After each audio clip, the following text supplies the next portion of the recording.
오늘은 제가 하나님의 인도하심에 대한 말씀을 준비를 했습니다. 주제의 말씀, 주제의 설교가 되겠습니다.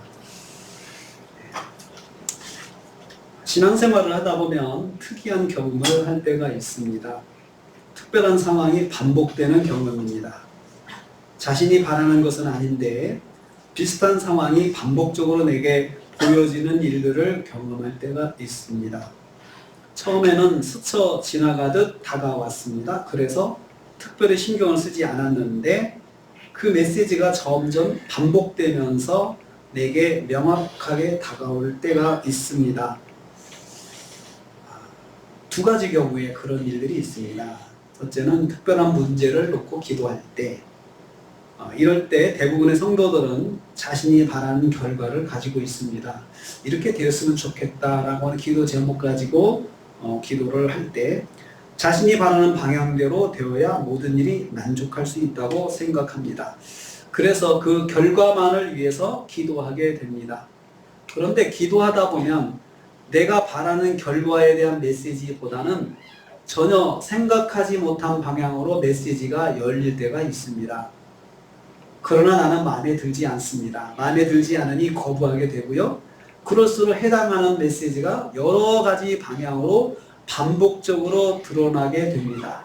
내가 거부함에도 불구하고 내가 알아들을 수 있도록 명확하게 반복될 때가 있습니다. 이렇게 하나님이 인도하심이 있습니다. 자꾸 상황이 바뀌는데 그 바뀌는 상황 속에서도 그 주제 하나가 단어나 주제가 계속 나한테 보여질 때가 있습니다. 어떤 사람이 지나가는 사람이 한마디 하는 것도 그 말이 나한테 그냥 주제 단어로 다가올 때가 있고, 신호등 하나를 봤는데도 신호등의 표시가 나한테 딱 어떤 주제로 다가올 때가 있습니다. 어떤 때는 지나가는 버스에 광고 메시지가 있는데 광고 문구 중에 하나의 단어가 내게 반복적으로 주어지는 단어의 하나로 내게 눈에 보일 때가 있습니다.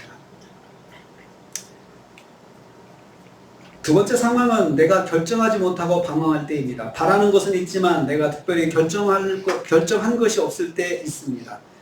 어쩔 바를 모르고 있는 것입니다. 이럴 때 반복적으로 다른 모습으로 내게 다가오는 메시지가 있습니다. 같은 주제의 성경 구절이 다가올 수 있고요. 유튜브 영상 속에서도 같은 주제가 반복될 수 있습니다. 그래서 내가 시선을 달리해도 계속해서 그 단어가 계속 나한테 다가올 수 있습니다. 무시했더니 길거리 전광판에 다시 주제의 단어가 보이게 될 수 있습니다. 이를 통해서 하나님께서 내게 주시는 메시지가 다가올 때가 있습니다. 특별한 상황이죠. 특별한 경험입니다. 이런 일은 우리가 신앙생활하면서 한두 번쯤은 겪어보는 일들입니다. 오늘 시편 말씀에서 시편 기자는 특이한 경험을 고백하고 있습니다. 진액이 빠져서 여름 가뭄에 마름같이 되었다, 이렇게 고백하고 있습니다.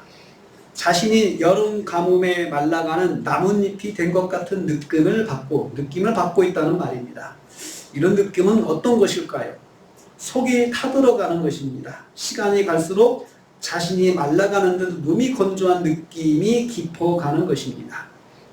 이와 반대로 싱싱하고 풍성해지는 나뭇잎을 한번 생각해 보십시오. 자신이 이런 나무와 나뭇잎 같다는 생각을 해보세요. 감정이 어떨까요? 싱거로운 느낌이 들 것입니다. 생생한 느낌이 들 것입니다. 활력 있는 느낌이 들 것입니다. 새 힘이 살아날 것입니다. 보는 것만으로도 힐링이 될 것입니다. 그러나 말라가는 나무와 나뭇잎을 볼 때 무슨 생각이 듭니까? 병들었다는 생각이 들 것입니다. 기도도 하고 큐티도 하고 나름대로 경건생활을 충만하게 하는데 심령에 만족함이 없고 몸이 건조함을 느낄 때가 있습니다. 이런 느낌이 있을 때가 있습니다. 이 느낌을 시편 기자는 여름 가뭄의 마름 같다고 했습니다.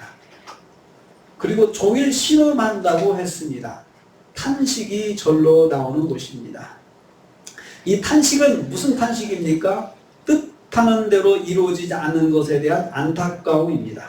한숨을 탄식이라고 말할 수 있습니다. 한숨이 절로 나오는 절망의 소리가 나오는 것입니다. 그렇다고 해서 기도하지 않는 것은 아닙니다. 기도도 꾸준히 하고 있습니다. 말씀 묵상도 꾸준히 하고 있습니다. 하는데 그런데도 이런 마음의 현상이 일어날 수 있습니다. 일어날 때가 있습니다. 왜 이렇게 되는 것일까요? 왜 이렇게 되는 것일까요? 하나님이 보시는 것과 내가 보는 것이 다를 때 그렇습니다. 하나님께서 나에게 말씀하시는 것을 내가 듣지 않고 내가 생각하는 데만 집중할 때입니다. 그래서 나도 답답하고 하나님도 답답하신 거죠. 하나님께서 나에게 하나님의 소리를 들을 수 있게 하기 위해서 모든 은혜의 통로를 주시는데도 나는 내가 차단하고 안 보는 거죠. 반대로 내가 바라보는 쪽은 하나님께서 차단하고 못 보게 하시는 거죠. 내가 집중해서 들을 수 있도록 하나님께서 그때 자꾸 상황을 통해서 반복적으로 나한테 메시지를 주시는 것입니다. 이것을 오늘 말씀은 주의 손이 주야로 나를 누르시오니 라고 했습니다. 하나님께서 한 곳을 손으로 꼭 지긋하게 누르고 있으신 것입니다. 한 곳을 꼭 지긋하게 누르고 있는데 나는 그 하나님이 누르시는 것을 의식하지 않고 쳐다보지 않는 것입니다. 여기다 하고 하나님께서 하시는데 나는 거기를 바라보지 않는 것입니다. 그런데 하나님께서 누르시는 것은 내 삼천한 부분입니다. 하나님께서 내가 지금 당장 고쳐야 될 부분, 내가 지금 당장 붙잡아야 될 부분을 꼭 짚고 계시는데 내가 의식하지 않는 것입니다.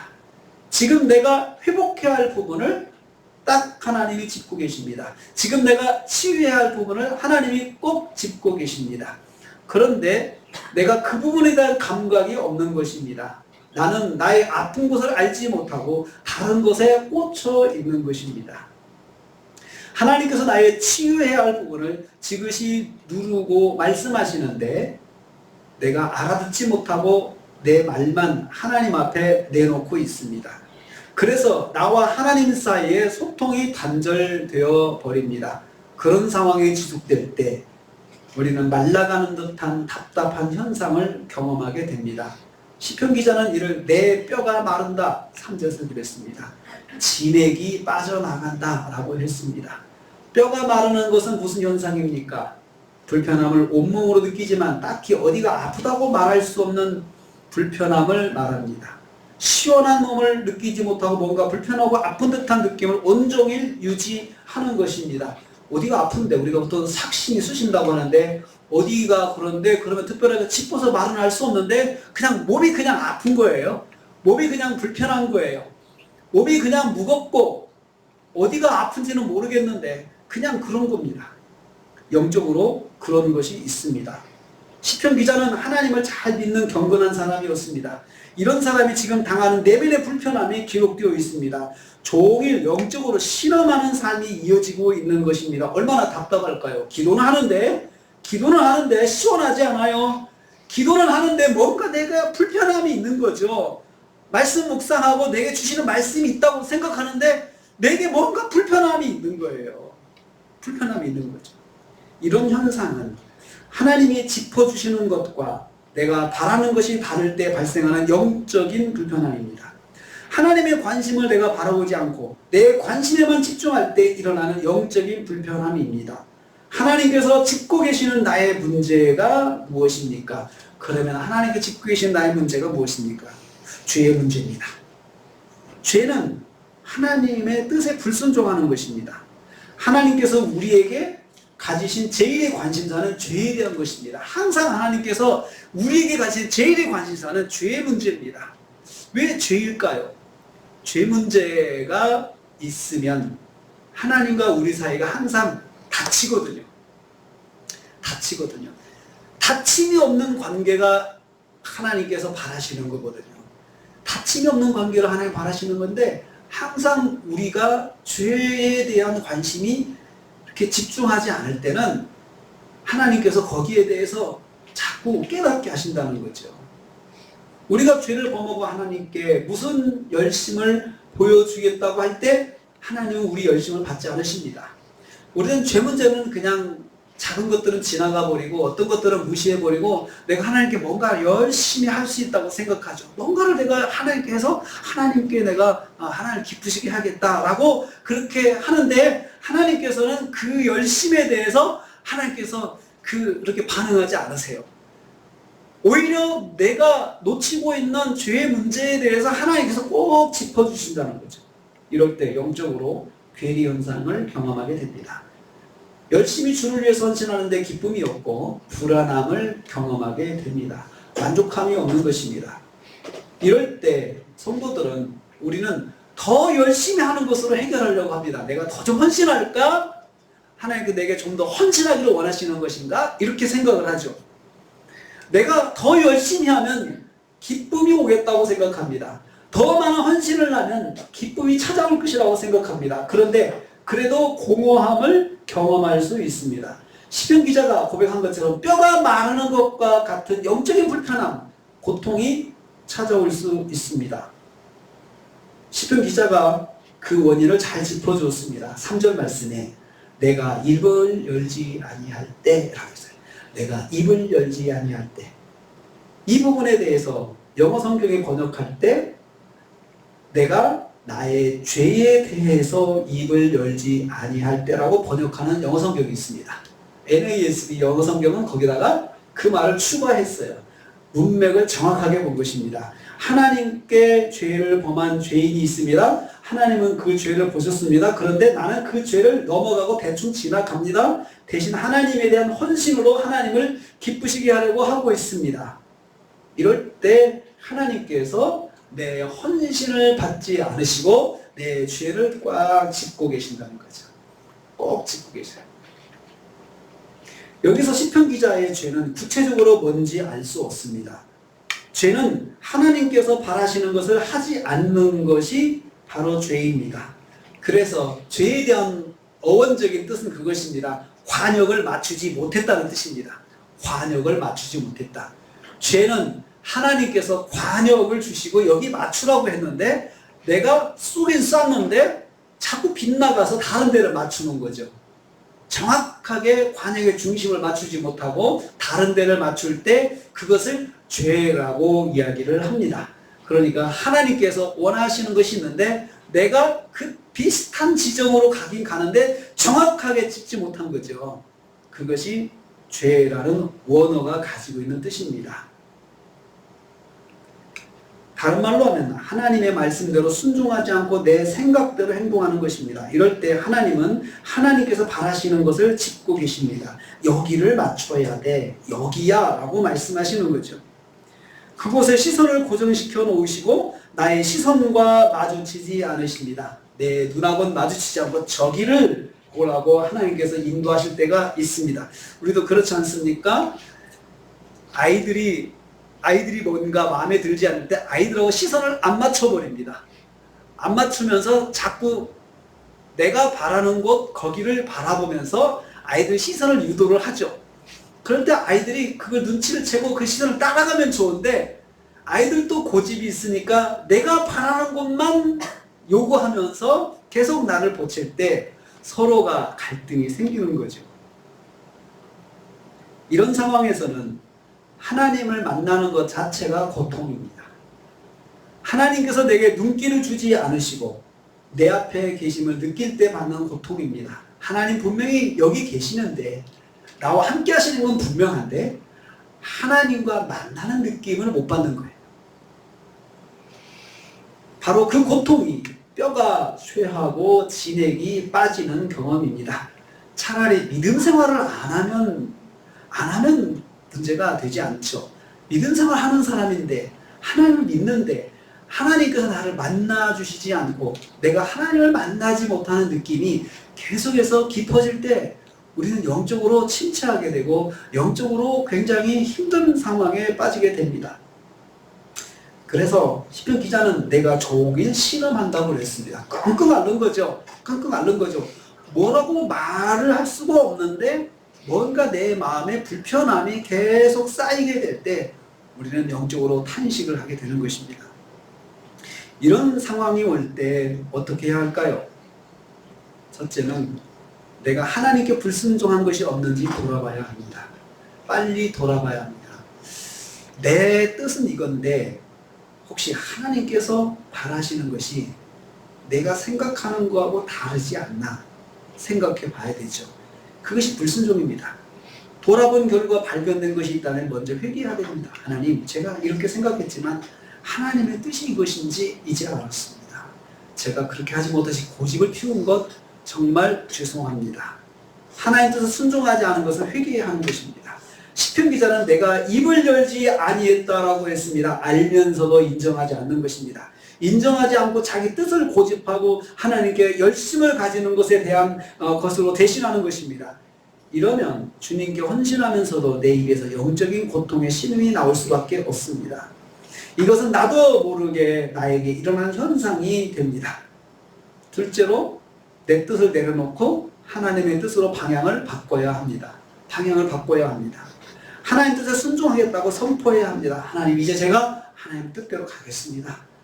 하나님 말씀대로 제가 하겠습니다. 하나님께서 이걸 원하시니 제가 그렇게 가겠습니다. 선포하고 내 뜻을 내려놓아야 합니다. 온전하게 하나님의 뜻대로 순종하는 결단을 해야 합니다. 그래야 탄식이 변하여 찬양이 됩니다. 뼈가 마른 영적인 고통에서 벗어날 수가 있습니다. 그렇지 않으면 무슨 일이 일어납니까? 4절을 다시 한번 읽어보겠습니다. 4절을 다시 읽어보겠습니다. 같이 읽습니다. 주의 손이 주야로 나를 누르시오니 내 진액이 빠져서 여름 가뭄에 마름같이 되었나이다. 하나님께서 하나님이 바라시는 것을 계속 누르고 있으시라는 겁니다. 하나님의 시선이 그곳에 있고 나와 눈을 마주치지 않으십니다. 그 결과 진액이 빠지는 것과 같은 영적인 쇠약함이 찾아오게 됩니다. 영적인 공허함을 경험하게 되는 것입니다. 예배를 드려도 만족함이 없는 것입니다. 말씀을 읽고 말씀을 묵상해도 영적인 충만함이 없게 되는 것입니다. 여기서 더 무서운 것은 영적인 마름을 내가 느끼지 못하고 살 수 있다는 것입니다. 그래도 느끼는 것은 괜찮은 거예요. 느끼는 것은 그래도 언젠가는 그 느낌에서 뭔가 교훈을 얻을 수 있다는 그런 소망이 있는 거죠. 그런데 나의 영적인 상황을 깨닫지 못하고 나름의 만족함으로 살아갈 수 있다는 점, 참 무서운 것입니다. 아브라함이 그랬습니다. 아브라함은 13년 동안 그걸 느끼지 못하고 살았던 그런 경험이 있습니다. 아브라함이 이스마엘을 낳았을 때 하나님의 응답이라고 봤습니다. 하나님의 뜻이라고 굳게 믿고 감사했습니다. 그 아들을 받기 전에 하나님을 만났기 때문입니다. 아브라함을 만나신 하나님께서 아브라함에게 밤하늘의 별을 보여주시면서 하늘의 별과 같이 셀 수 없이 많은 자손을 주시겠다고 언약을 세우셨습니다. 우리가 수련회 때 보면 창세기 15장에 있는 말씀, 그 언약의 말씀을 반드시 내 몸에서 창세기 15장 4절 5절 말씀이 그렇게 말씀하고 있거든요. 4절 5절 말씀이 이렇게 말씀하고 있습니다. 여호와의 말씀이 그에게 임하여 가라서 그 사람이 내 상속자가 아니고 내 몸에서 날짜가 내 상속자가 되리라. 내 몸에서 날짜라고 분명히 지정해 주셨습니다. 그리고 하늘의 묵별을 우러러 한번 셀 수 있나 보라 별을 보여주시면서 내 몸에서 날짜가 이렇게 많이 될 것이다 라고 하나님께서 약속하셨습니다. 내 자손이 이와 같으리라. 그래서 아브라함이 여호와를 믿었고 여호와께서 이를 그의 의로 여기셨다. 참 하나님께 의로운 자라고 인정도 받는 그 체험을 했습니다. 내 몸에서 날짜가 상속자가 될 것이라고 강조하셔서 그래서 18절 말씀에 하나님께서 여호와께서 아브라함과 더불어 언약을 세우시고 거기까지 딱 진행이 됐었죠. 그런데 집에 가서 사라한테 말하니까 사라가 그러면 하나님은 나는 이제 아이를 낳을 수 없으니까 몸종을 통해서 낳으라는 건가 보다 하고는 그렇게 해서 몸종을 통해서 아이를 낳는 게 이스마엘이에요. 이것을 하나님의 약속의 말씀과 하나님의 말씀과 전혀 다른 방향인데 그것이 딱 하나님의 말씀이라고 굳게 믿고 살았던 거죠. 하나님 말씀대로 이해하지 못하고 자기 생각대로 이해를 한 거죠. 굉장히 합리적으로 이해를 한 거죠. 이스마엘을 86세에 얻었습니다. 그리고 99세에 하나님을 만날 때까지 13년 동안 만족하고 살았습니다. 아무 문제를 느끼지 못하고 살았습니다. 육신은 풍성하였지만 영적으로 하나님이 없는 삶을 살았던 것입니다. 13년 동안 하나님 없이 살았어요. 하나님 안 만나고 살았어요. 하나님 만나지 않아도 아무 문제를 느끼지 못하고 살았어요. 13년이라는 세월 동안에 하나님의 말씀을 잘못 이해를 했는데도 불구하고 영적인 메마름을 자신이 느끼지 못하는 것이 더 무서운 것입니다. 육체적인 사인이 있을 때 생각해 볼 수 있습니다. 그러나 육체적인 사인이 없이 자신의 만족 가운데 사는 영적인 단절은 하나님이 다시 찾아오실 때까지 알 수 없습니다. 아브라함은 99세에 자신의 결정이 잘못되었다는 것을 깨달았습니다. 하나님께서 너는 내 앞에서 행위 완전하라는 말씀을 들을 때 아차 했던 거죠. 아, 이거 내가 잘못 생각했구나 라고 생각을 한 거죠. 하나님의 음성을 들었을 때 그때 깨달았습니다. 사랑하는 성도님들, 하나님이 바라시는 것과 내가 바라는 것이 충돌하고 있는 것이 있습니까? 나는 내가 바라는 것을 바라보는데 집중하고 하나님은 하나님의 뜻을 끊임없이 보여주시는 것이 있습니까? 반복되는 주제, 반복되는 단어, 이것이 자꾸 내게 다가오는 것이 있습니까? 반복적으로 보여주는 주제 말씀, 반복적으로 드러나는 주제 단어들이 있습니까? 그런데 나는 그 단어들을 보고 싶지 않아서 외면하는 것이 있습니까? 이런 것이 길어지면 영적으로 뼈가 마른 듯한 상황이 발생할 수 있습니다. 영적인 입맛이 떨어지게 됩니다. 말씀을 먹어도 만족함이 없습니다. 찬양을 하여도 충만함이 없습니다. 성령의 감동하심이 없습니다. 혹시 그런 일이 있습니까? 그러면 하나님 앞에 나가십시오. 그리고 하나님 말씀대로 순종하지 않고 내 뜻대로 한 것을 회개하십시오.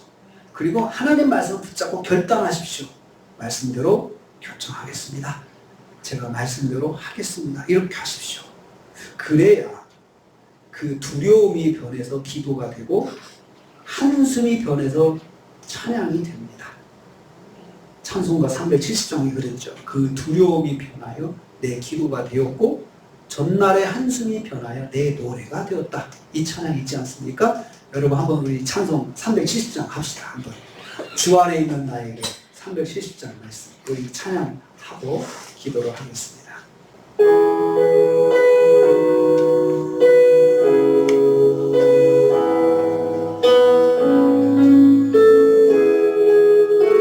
주 안에 있는 나에게 주 안에 있는 나에게 딴 근심이 있으랴 십자가 밑에 나아가 내 짐을 풀었네. 그 두려움이 변하여 그 두려움이 변하여 내 기도 되었고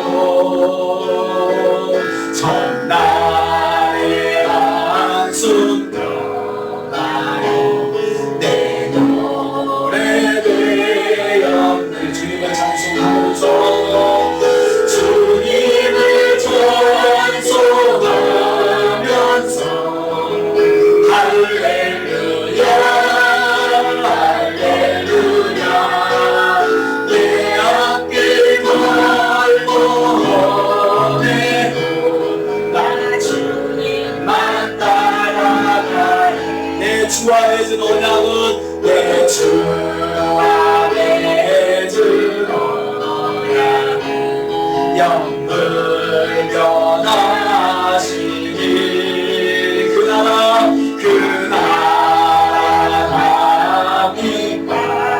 빛까지는 늘 보호하시네. 아멘. 주님을 찬송하면서 주님을 찬송하면서 할렐루야 할렐루야 내 앞길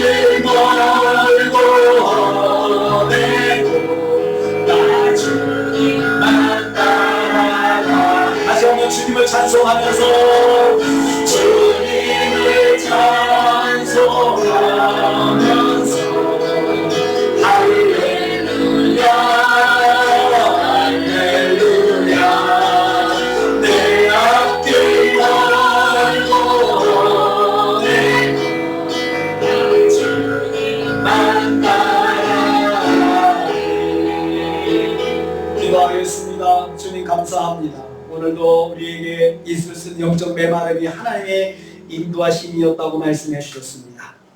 주님은 내가 순종해야 할 것에 시선을 두시고 나를 인도하신다고 했습니다. 우리가 나의 생각을 내려놓고 하나님의 뜻을 붙잡게 하여 주시옵소서. 그래서 영적인 풍성함을 누리게 하여 주옵소서. 예수님의 이름으로 기도하옵나이다. 아멘. 지금은 우리 주님 예수 그리스도의 은혜와 하나님 아버지의 말로 닿을 수 없는 사랑하심과 성령님의 감동, 교통, 충만, 위로하심이 하나님의 뜻대로 결정하기로 다짐하고 하나님 주신 하나님의 말씀을 붙잡기로 다짐하고 결단하고 주님께로 떠난 성도들 머리머리에 가정과 생활 위에 교회와 관계된 모든 기관들이 함께하지 못했지만 여러 곳에 흩어져 있는 우리 형제 자매들을 위해 그리고 대한민국 위에 우리 선교사님들 가정과 사역 위에 지금부터 영원토록 함께 있을지어다. 아멘.